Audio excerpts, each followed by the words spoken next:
Hello दोस्तों, स्वागत है आपका मेरे चैनल में।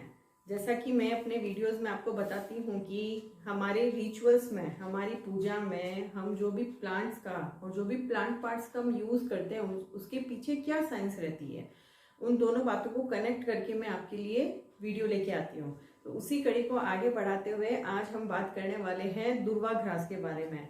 दुर्वा घास, जैसा कि हमें पता है, नाम आते ही हमें गणपति जी दिखते हैं जहाँ पे हम दुर्वा घास उनकी पूजा करते हैं। तो गणेश चतुर्थी आने वाली है, आपके और हमारे घर में गणपति जी का आगमन होने वाला है। गणपति जी की पूजा हो और दुर्वा घास का नाम ना आए, ऐसा हो ही नहीं सकता। आपने अगर उन्हें 56 भोग लगा दिए लेकिन अगर आपने दुर्वा घास उन्हें अर्पित नहीं की तो हमारी पूजा बिल्कुल अधूरी है। तो ऐसा क्या है कि गणपति को दुर्वा घास जो है वो इतनी फेवरेट है उनकी कि उनके बिना, दुर्वा घास के बिना गणपति जो पूजा है वो हमारी अधूरी है। फ्रेंड्स, ऐसा है कि एक स्टोरी मैं आपको बताती हूँ कि हमारे जो पौराणिक कथाओं में जो ऐसा कहा जाता है कि गणपति जी ने क्या किया था कि एक राक्षस को निगल लिया था।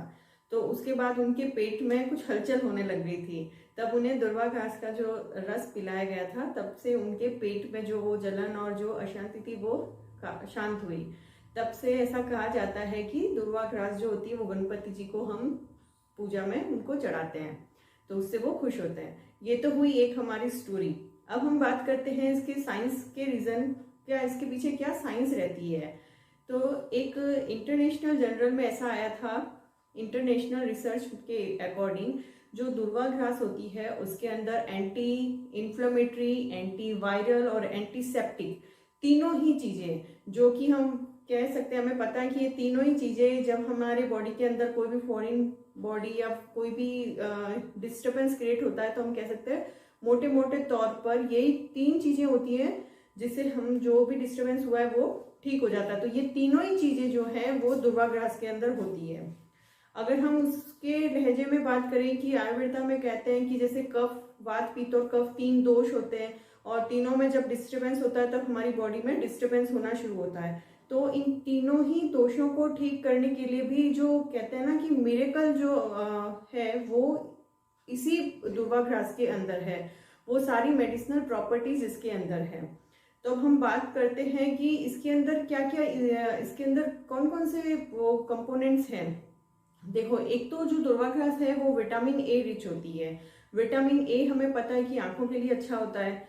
तो और दूसरा कि इसके अंदर एंटी इन्फ्लेमेटरी और एंटी वायरल मैंने आपको कहा, तो वो प्रॉपर्टी होती है। तो उसकी वजह से होगा क्या कि हम इसको एक्सटर्नली हम इसको यूज कर सकते हैं। एक्सटर्नली जैसे हमारे कहीं पे भी कोई जलन हो रही है, कहीं पे भी घाव वगैरह हो रहा है, एक्सटर्नल ब्लीडिंग हो रही है, इवन हमारी नेजल ब्लीडिंग हो रही है, तब हम दुर्वा घास का एक दो रस निकाल के एक दो बूंदे हम नॉस्ट्रिल में डाल सकते हैं। अगर नेजल ब्लीडिंग हो रही है, एक्सटर्नल ब्लीडिंग हो रही है, तो वहां पे हम दुर्वा घास का पेस्ट बना के हम अप्लाई कर सकते हैं।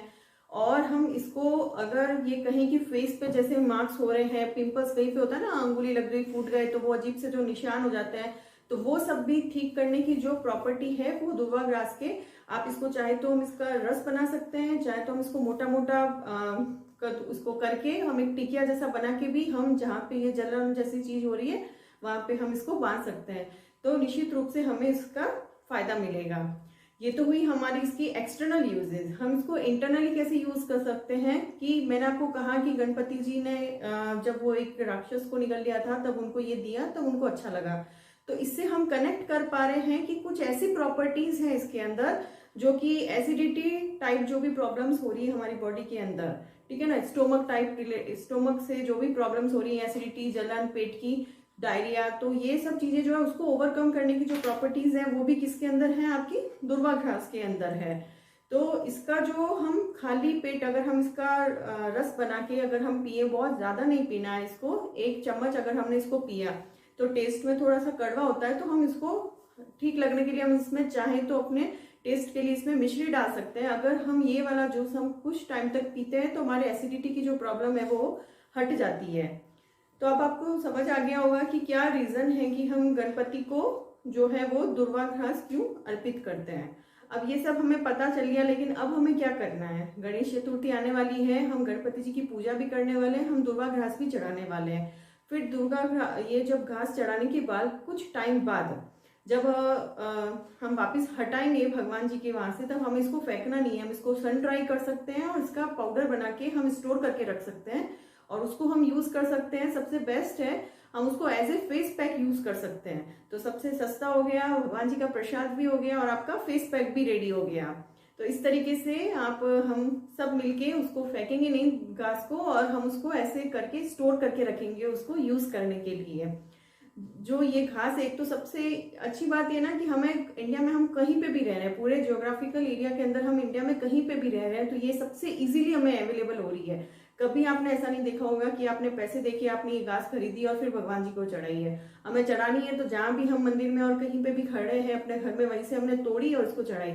इसका क्या मतलब है? सीधा सा मतलब ये है कि ये हमें इजीली अवेलेबल हो रही है, लेकिन हमें इसकी प्रॉपर्टीज से हम अभी तक इतने अनअवेयर हैं। हमें लग रहा है कि बस ये ऐसे ही है, फ्री में मिल रही है, हमें चढ़ाना है, लेकिन ऐसा नहीं है फ्रेंड्स। इसके पीछे जो मेडिसिनल, इसके पीछे जो साइंस है कि इसकी मेडिसिनल प्रॉपर्टीज की वजह से ये हमने इसको, हमारे जो पूर्वज होते थे उन्होंने हमारी पूजा से इसको लिंक किया है, ताकि हम इसकी वैल्यू समझ पाए कि हाँ कोई चीज अगर इतनी इंपॉर्टेंट है तब हम हमारी उसकी पूजा से हम उसको कनेक्ट किया है। तो होपफुली आपको वीडियो पसंद आया होगा। बाय।